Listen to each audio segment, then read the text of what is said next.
سورہ نور کی تفسیر میں ہم تفصیل سے بیان کر چکے ہیں کہ منافقین کے دلوں پر یہ بات بہت شاک تھی کہ مسلمانوں کو دوسرے تمام گروہوں کے مقابل میں غیر معمولی اخلاقی برتری حاصل ہے، جو ان کی دعوت کی مقبولیت میں بڑے اہم عامل کی حیثیت رکھتی ہے۔ انہوں نے حسد کے جنون میں اس کا توڑ یہ نکالا کہ مسلمان مردوں اور عورتوں کے خلاف بے سر و پا الزامات تراشیں اور لوگوں میں ان کو پھیلائیں تاکہ مسلمانوں کی اخلاقی ساکھ مجروح ہو اور ان کا کلیجہ ٹھنڈا ہو۔ واقعہ افک کی تفصیلات سورہ نور کی تفسیر میں بیان ہو چکی ہیں۔ وہ فتنہ بھی اسی مقصد سے اٹھایا گیا تھا۔ یہاں اللہ تعالیٰ ان کے اسی سعی نامراد کی طرف اشارہ فرما رہا ہے کہ جو لوگ مسلمان مردوں اور عورتوں کو جھوٹے الزامات میں ملوث کر رہے ہیں وہ صریح بہتان اور کھلے گناہ کے مرتکب ہو رہے ہیں۔ مطلب یہ ہے کہ اپنی اس روش سے اگر یہ باز نہ آئے تو اس کا انجام دیکھیں گے۔ یا ایہا النبی قل لازواجک وبناتک ونساء المؤمنین یدنین علیہن من جلابیبہن ذالک ادنی ان یعرفن فلا یؤذین وکان اللہ غفورا رحیما۔ منافقین و اشرار کی ایذا رسانیوں سے محفوظ کرنے کے لیے نبی صلی اللہ علیہ وسلم کے اہل بیت کو بھی اور عام مسلمان خواتین کو بھی یہ ہدایت دی گئی ہے کہ جب انہیں کسی ضرورت سے گھروں سے باہر نکلنا پڑے تو وہ اپنی بڑی چادروں کا کچھ حصہ اپنے چہروں پر لٹکا لیا کریں۔ اس طرح ان کے اور دوسری غیر مسلم عورتوں اور لونڈیوں کے درمیان امتیاز ہو جائے گا اور کسی کو ان سے تعرض کرنے کا بہانہ ہاتھ نہ آئے گا۔ سورہ نور میں یاد ہوگا اعزہ و اقربا سے متعلق یہ ہدایات دی گئی ہیں کہ جب وہ اجازت کے بعد گھروں میں داخل ہوں گے تو گھر کی خواتین سمٹا کر رہیں، اپنی زینت کی چیزوں کا اظہار نہ کریں اور اپنے سینوں پر اپنی اوڑھنیوں کے بکل مار لیا کریں۔ یہاں یہ ہدایت دی گئی ہے کہ وہ اپنی چادروں جلابیب کا کچھ حصہ اپنے اوپر لٹکا لیا کریں۔ اس کو اپنے لفظوں میں یوں کہہ سکتے ہیں کہ ان بڑی چادروں سے گھونگھٹ نکال لیا کریں۔ یہ واضح قرینہ اس بات کا ہے کہ یہ ہدایت اس صورت سے متعلق ہے جب عورتوں کو کسی ضرورت سے باہر نکلنے کی ضرورت پیش آئے۔ اس قرینہ کی ایک دلیل تو یہ ہے کہ اس کا فائدہ یہ بتایا گیا ہے کہ ذالک ادنی ان یعرفن فلا یؤذین، یہ اس بات کے قرین ہے کہ ان کا امتیاز ہو جائے اور ان سے تعرض نہ کیا جائے۔ ظاہر ہے کہ یہ مقصد باہر نکلنے ہی کی صورت میں مد نظر ہو سکتا ہے۔ اس کا دوسرا واضح قرینہ یہ ہے کہ یہاں لفظ خمار نہیں بلکہ جلباب استعمال ہوا ہے۔ جلباب کی تشریح اہل لغت نے یوں کی ہے کہ جلباب اس بڑی چادر کو کہتے ہیں جو اوڑھنی کے اوپر لی جاتی ہے۔ ظاہر ہے کہ اس بڑی چادر کے لینے کی ضرورت گھروں کے اندر نہیں پیش آتی تھی بلکہ شرفائے عرب کی خواتین اس وقت اس کو لیتی تھیں جب انہیں گھروں سے باہر نکلنے کی ضرورت پیش آئے۔ شعرائے جاہلیت کے کلام سے یہ بات ثابت ہے کہ شرفائے عرب میں جلباب کا رواج تھا۔ یہاں بہت سے اشعار نقل کرنے کی گنجائش نہیں ہے۔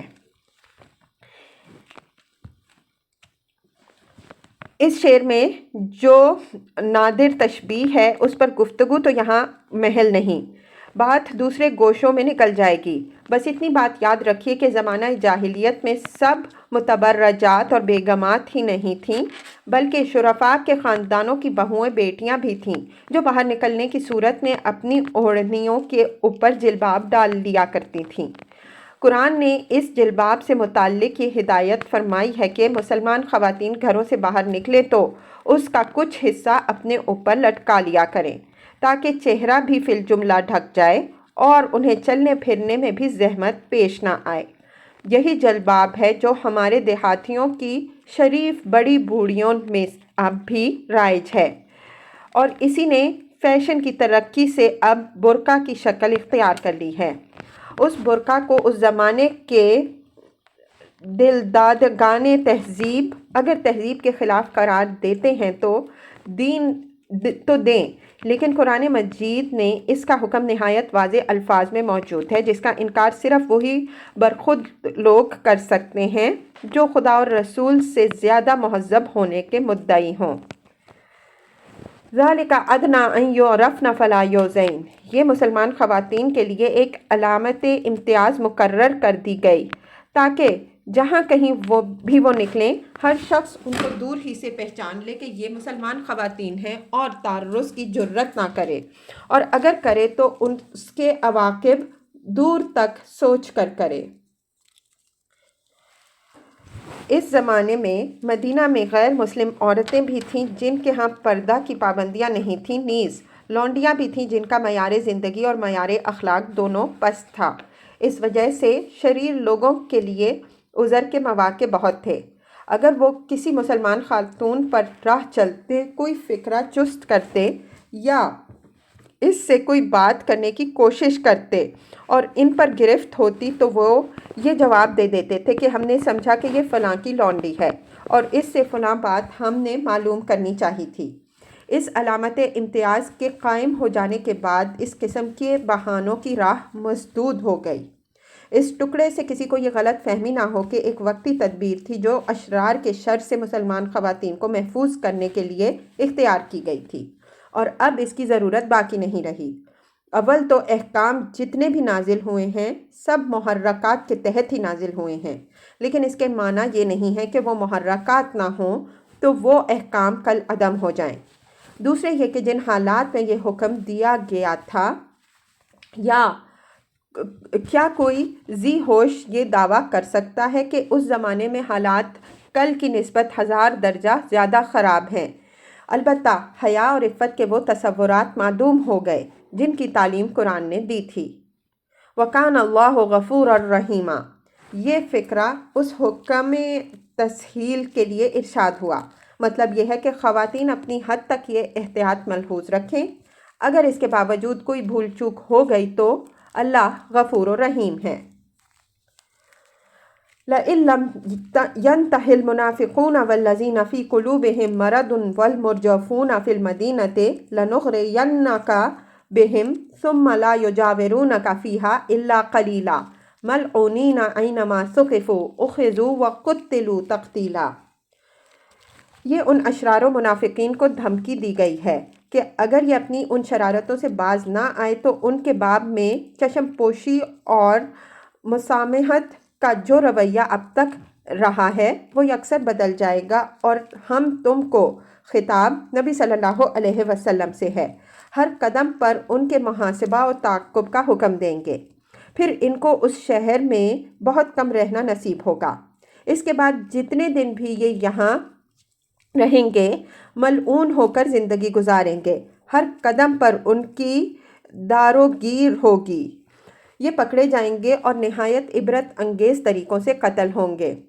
وَالَّذِينَ فِي قُلُوبِهِم مَّرَضٌ میں مرض سے جیسا کہ اوپر دوسرے محل میں وضاحت ہو چکی ہے، حسد، کینہ اور بغض و عناد مراد ہے۔ منافقین کا یہ گروہ صرف ضعف عزم اور ارادہ ہی کا مریض نہیں تھا، بلکہ اس کو پیغمبر صلی اللہ علیہ وسلم، اسلام اور مسلمانوں پر سخت حسد تھا، لیکن بزدلی کے سبب سے اس نے کفار کی طرح کھلا کھلا مخالفت کرنے کے بجائے مسلمانوں کے اندر گھس کر اسلام اور مسلمانوں کو نقصان پہنچانے کی کوششیں کیں۔ المرجفون فی المدینہ سے اشارہ منافقین کے اس گروہ کی طرف ہے جو مدینہ میں سنسنی پھیلانے اور بری افواہیں اڑانے میں نہایت شاطر تھا۔ ان افواہوں سے اس کا مقصد مسلمانوں کا حوصلہ پست کرنا اور ان کی اخلاقی ساکھ کو گرانا ہوتا تھا۔ پیچھے جنگ احزاب اور حضرت زید رضی اللہ عنہ اور حضرت زینب رضی اللہ عنہ کے معاملے میں اس گروہ کا جو کردار بیان ہوا ہے وہ اس ارجاف کی نہایت واضح مثال ہے۔ لغت میں ارجاف کے معنی لوگوں کے اندر اضطراب و بے چینی پھیلانے کے ارادے سے بری اور فتنہ انگیز خبروں کا پروپیگنڈا کرنا ہے۔ اس سے معلوم ہوا کہ ارجاف کے ماہرین صرف اسی دور کی پیداوار نہیں ہیں بلکہ اس کے بڑے بڑے ائمہ ماضی میں بھی گزر چکے ہیں۔ لَنُغْرِيَنَّكَ بِهِمْ کے لغوی معنی تو یہ ہوں گے کہ ہم تم کو ان کے خلاف اکسا دیں گے، بھڑکا دیں گے، ابھاریں گے۔ مطلب اس کا یہ ہے کہ اب تک تو ہم نے تم کو ان کے معاملے میں عفو و صفح کی روش اختیار کرنے کی ہدایت کر رکھی ہے، لیکن یہ اس کی قدر کرنے کے بجائے دن بدن دلیر ہوتے جا رہے ہیں۔ اگر یہ اپنی اس شرارت سے باز نہ آئے تو ہم تم کو ان کی داروگیر کے احکام دے دیں گے، جس کے بعد مدینہ کی سرزمین ان کے لیے تنگ ہو جائے گی۔ اول تو ان کو تمہارے دامن امن میں پھڑکنا ہی بہت کم نصیب ہوگا، اور اگر کچھ ہوگا بھی تو خدا کی لعنت اور پھٹکار کے ساتھ ہوگا۔ اینما ثقفوا اخذوا وقتلوا اسی طاعونیت کی تصویر ہے۔ چنانچہ بعد کے ادوار میں ان منافقین کو اسی حشر سے سابقہ پیش آیا۔ ان میں سے جنہوں نے اپنی روش کی اصلاح نہیں کی، ان کا وہی انجام ہوا جو قریش اور یہود کے اشرار کا ہوا۔ اس کی تفصیل سورہ انفال اور سورہ توبہ میں گزر چکی ہے۔ سنت اللہ فی الذین خلو من قبل ولن تجد لسنت اللہ تبدیلا۔ یہ بھی عینیہ وہی اسلوب کلام ہے جو آیت 28 میں گزر چکا ہے۔ مطلب یہ ہے کہ انبیاء کی مخالفت کرنے والے اس سے پہلے جو منافقین و کفار گزر چکے ہیں، ان کے ساتھ بھی اللہ کا یہی معاملہ رہا ہے۔ تو اللہ کی اس سنت کو تم پیش نظر رکھو، یہی معاملہ اللہ تمہارے ان دشمنوں کے ساتھ بھی کرے گا۔ اللہ تعالیٰ کی سنت میں کبھی تبدیلی نہیں ہوتی۔